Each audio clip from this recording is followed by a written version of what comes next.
Welcome back, everyone, to another deep dive. Excited to be here. Today, we're tackling the Shahnameh, Ah, yes. or as some might know it, the Shahnameh, the Persian Book of Kings. A classic. Now, our listeners are super interested in understanding a few things about the Shahnameh. Like what exactly? Well, they want to know who or what this Shahnameh even is. Okay, I see.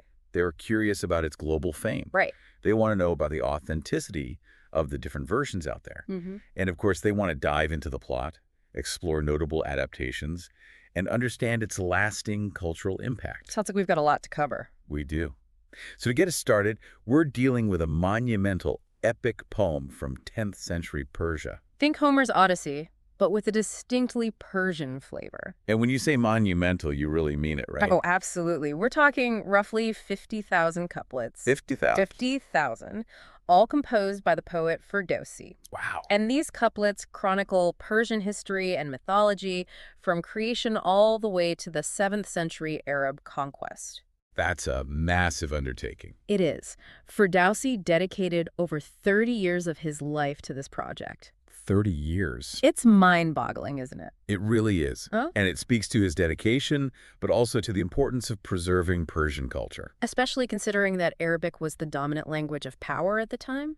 You mentioned culture, and I have to admit the name Shahnameh threw me off a bit before I dug into the source material. How so? Well, is it a person? A person? Yeah, like a hero or something. No. Shahnameh isn't a person. Okay, so what is it then? It's the title of the epic poem. The title. Yes, and it means Book of Kings. Book of Kings. It's as central to Iranian identity as some argue the Quran is to Muslims. Wow, that's significant. It really is. Even Arab poets at the time were impressed by Ferdowsi's skill. They must have been. And its impact on Persian art and literature has been immense. I can imagine. We're talking poets like Hafez and Saadi, major figures in Persian literature, who considered Ferdowsi their master. So it's more like a cornerstone of Persian culture. Exactly. Not a single character within it. That makes a lot more sense. Good. But with a work this old, how do we even know what the real version is? Ah, yes. That's the tricky part. I mean, we're talking 10th century, Yeah. scrolls, quills, the whole bit, right? You're right. And unfortunately, no original manuscript exists. Oh, wow. The oldest copies we have are from the 13th and 14th centuries. So how do we know what's accurate? Well, the first critical edition relied heavily on a 1276 manuscript from the British Museum. That's pretty old. It is. And they also used another one from 1333, this one from Leningrad. So it's more like piecing together an ancient puzzle. Exactly. There isn't one definitive text. That makes things even more interesting. For sure. But let's talk story now. What kind of tales are we actually dealing with in this epic? Well, the Shahnameh has a really clever three-part structure. Okay, I'm intrigued. The first part is the mythical age. Mythical age. It introduces us to Kiyumars. Kiyumars? Yes, he's the first king, and he basically invented kingship. So the OG of kings. Pretty much. And then we meet the first humans. Adam and Eve? Not quite. Mashia and Mashiana. Mashia and Mashiana. Interesting names. They are. So how did they come to be? Get this. They were born from a rhubarb plant. A rhubarb plant. You're pulling my leg. No, I'm not. Straight from the Shahnameh. It's full of these fantastic elements that blend mythology and ancient Persian beliefs. Rhubarb plant humans. That's wild. It is, but hold on, because the second part is where the Shahnameh goes full-on epic. Okay, what's this one called? The heroic age. Think Persia's answer to Greek myths. Ooh, filled with legendary heroes and grand battles. Exactly. And that's where the legendary Rostam comes in. Rostam. I've heard whispers of his incredible feats. Is he like Persia's Hercules? You could say that. He's the epitome of Persian heroism. Brave, loyal, and incredibly strong. How strong are we talking? We're talking lifting elephants strong. No way. His stories are a mix of adventure and tragedy, like the one where he unknowingly kills his own son, Sohrab, in battle. Oh, that's heartbreaking. It is, and even Rostam's horse, Rash, shares his fate, dying by his side. Wow, that's intense. It seems like the Shahnameh doesn't shy away from exploring deep emotions, even in its heroes. Absolutely. Persian heroes experience love, loss, grief, regret. Those are universal human experiences that go beyond cultural boundaries. Exactly. But the epic doesn't stop there. The third part, the historical age, shifts the focus to real-life kings. So we go from myth to legend to history, all in one epic. That's the beauty of it. Does it become a straightforward history book in this section? Not quite. While it does center on historical kings, the Shahnameh maintains its literary flair. I see. It uses symbolism and metaphors to create compelling portraits of these rulers. I'm guessing there are some standout figures in this historical age that our listener might want to know about. Oh, absolutely. For instance, there's King Caboose. King Kekavus. He's portrayed as impulsive, lacking wisdom. Not the best qualities for a king. No, and it leads to some pretty disastrous decisions on his part. He's a fascinating study of unchecked ambition and the dire need for good judgment. A cautionary tale for rulers of any era. Precisely. And then there's the notable adversary to the Persian kings, Who was that? Afrasiab, the Turanian king. He's depicted as a dragon. A dragon. It's a metaphor highlighting his strength and ferocity. His clashes with the Persian kings form the backbone of many of the epic's most famous stories. So we've got a pretty good overview of the Shahnameh's structure and some of its key players now. But one question keeps popping into my head. If this epic is so important to Persian culture, why isn't it more widely known in the West? That's a great question, and one that deserves some unpacking. There are a few possible reasons for the Shahnameh's relative obscurity in the West. Well, let's unpack them then. What are we dealing with here? For one thing, the Shahnameh's sheer size can be a bit intimidating. That's fair. 50,000 couplets. Translating and adapting a poem of that length is a massive task, Not exactly a light read. even for someone fluent in Persian. True. Yeah. And it's so deeply rooted in Persian history, mythology, and those cultural values. Absolutely.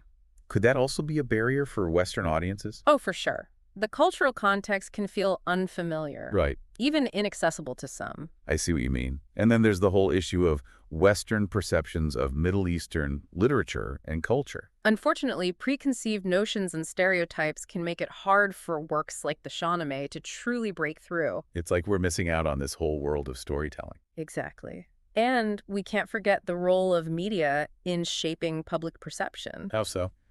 The way Middle Eastern culture and history are portrayed in Western media makes a difference. Okay. If people only see one-dimensional or negative representations, it's harder to appreciate the richness and complexity of the culture. It's like judging a book by its cover, but on a massive scale. A good analogy.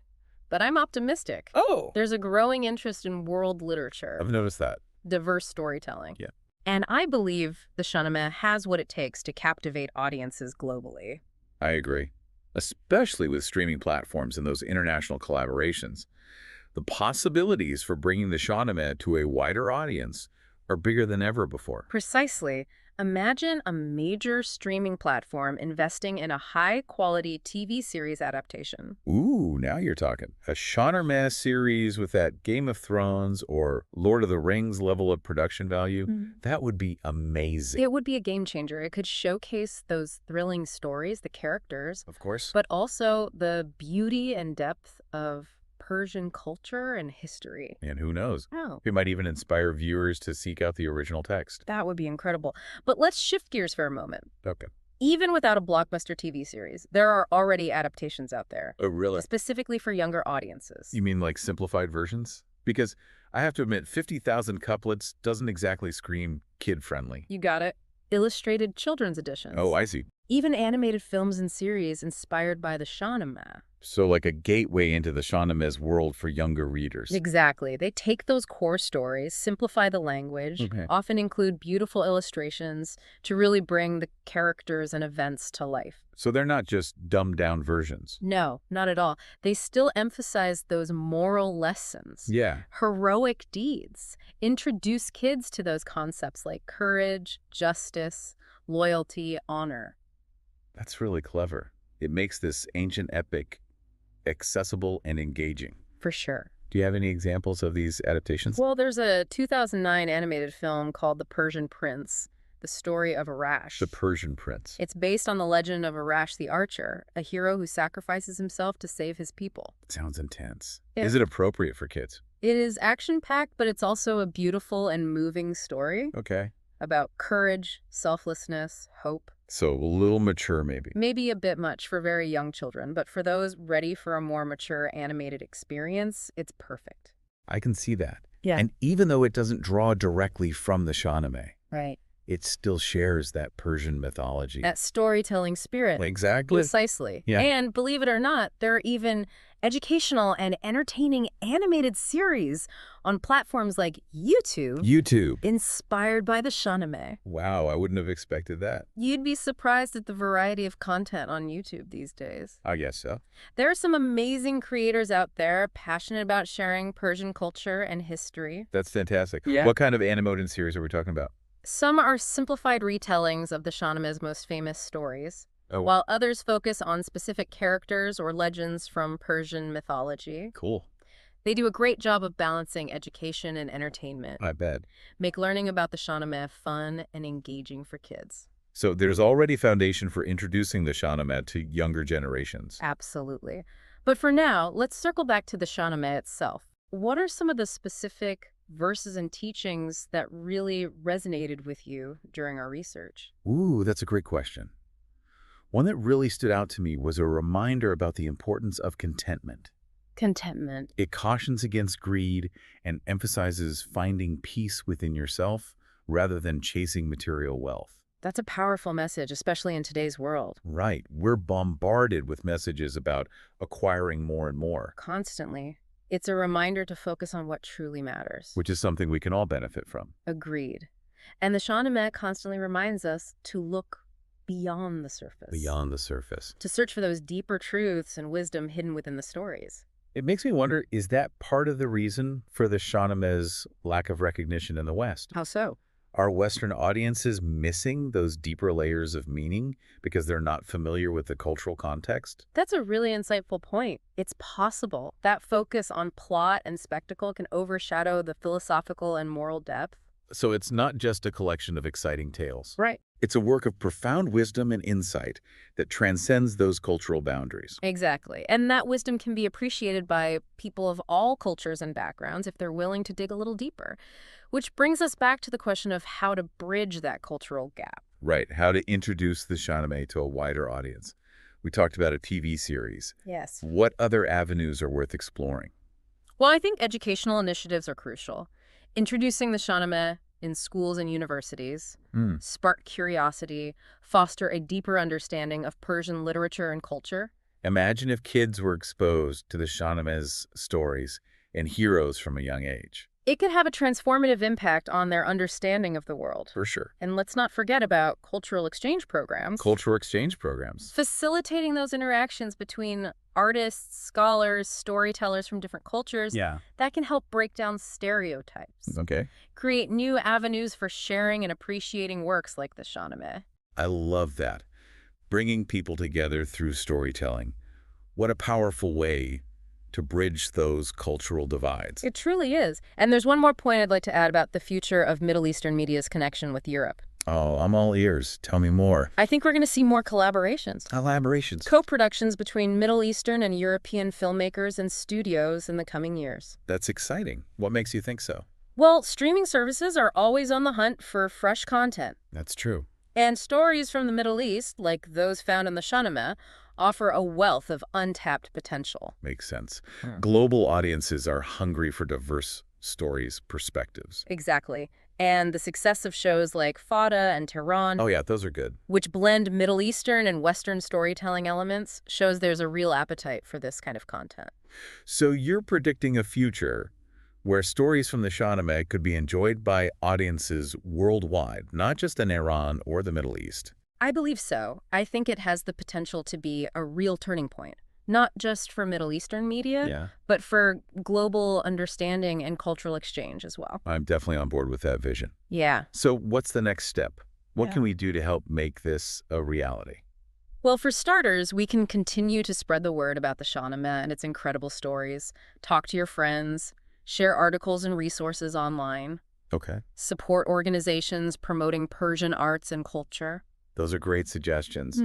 And I think it's also important to be mindful of how we talk about and consume media from other cultures. Absolutely. We need to be open-minded, Yes, curious, for sure. willing to challenge our own biases. Couldn't agree more. It's all about fostering a more inclusive and interconnected world I like that. through the power of storytelling. Well said. Now, we've covered a lot of ground today. From the Shahnameh's structure and characters to its cultural significance and its potential for bridging those cultural divides. We even dipped our toes into the future of Middle Eastern media and its connection with Europe. It's been quite a journey. It has been. But before we wrap up, I want to circle back to some of those insightful verses that left a lasting impression on us. That's a great idea. Let's dive back into the heart of the Shahnameh and share some of that timeless wisdom with our listener. We're back and ready to share some of those insightful verses from the Shahnameh. The ones that really resonated with us. Exactly. What were some of the passages that stood out to you? Well, one that comes to mind is this verse about contentment. Fortunate is the one who supplants worries for serenity of the heart, calms his covetous nature, and shares his wealth without fears and petty qualms. That's powerful, especially in today's world, right? Absolutely. We're constantly bombarded with messages about acquiring more and more stuff. It's a good reminder to focus on what truly matters. Inner peace. Right. And the Shahnameh keeps emphasizing that idea of looking beyond the surface. It challenges readers to dig deeper into the stories, to uncover the hidden truths and wisdom that are concealed within the narrative. It makes you wonder if that's part of the reason the Shahnameh isn't as recognized in the West. You think so? I mean, could it be that Western audiences are missing those deeper layers of meaning? Possibly, because they're not as familiar with the cultural context. Yeah, exactly. That's a really interesting thought. It is possible that the focus on the plot, the exciting parts. The spectacle. Yeah, that it overshadows the philosophical and moral depth of the Shahnameh. So it's not just about those thrilling stories. No. There's real wisdom and insight there. That transcends cultural boundaries. Exactly. Yeah. And that wisdom can be appreciated by anyone, Regardless of their background. if they're willing to look a little deeper. Precisely. What would you say is the most significant takeaway from our deep dive into the Shahnameh? For me, it's the epic's enduring legacy. Think about it. This work of literature was created over 1,000 years ago. Wow, And it's still relevant today, still inspiring. that's incredible. The Shahnameh speaks to these universal human experiences, these values that transcend time and cultures. It's amazing, isn't it? That stories from over 1,000 years ago can still have so much meaning for us today. It is. And the fact that it's being adapted, shared with younger generations through those children's books. The animated series we talked about. Yeah, it shows the power of these stories to connect with people. Of all ages. It truly speaks to the enduring power of Ferdowsi's masterpiece. Absolutely.